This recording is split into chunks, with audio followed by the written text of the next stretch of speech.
ഇന്ന് ഈ മൈതാനം നിശബ്ദമായിരിക്കാം, പക്ഷേ ഇത് ഒരു കൊടുങ്കാറ്റിന് മുമ്പുള്ള ശാന്തതയാണ്.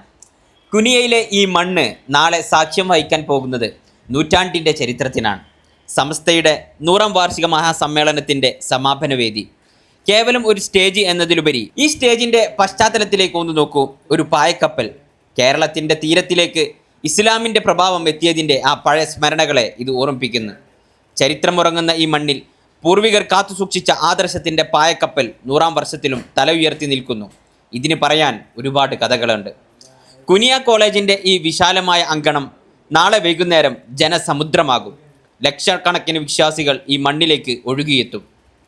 ഈ കൂറ്റൻ വേദിയിൽ മാത്രം ഒരേ സമയം 1000ഓളം പേർക്ക് ഇരിക്കാനുള്ള സൗകര്യമുണ്ട്. പ്രൗഢഗംഭീരമായ ആ സദസ്സിന് മുന്നിൽ ഈ ചരിത്ര നിമിഷം പൂവണിയാൻ ഇനി മണിക്കൂറുകൾ ബാക്കി. നൂറ്റാണ്ടിൻ്റെ ഈ മഹാസംഗമത്തിന് സാക്ഷ്യം വഹിക്കാൻ കുനിയ ഒരുങ്ങിക്കഴിഞ്ഞു. വാക്കുകൾ കൊണ്ട് വിവരിക്കാൻ കഴിയാത്ത ആവേശം നേരിട്ട് അനുഭവിക്കാൻ നിങ്ങളും ഉണ്ടാവണം.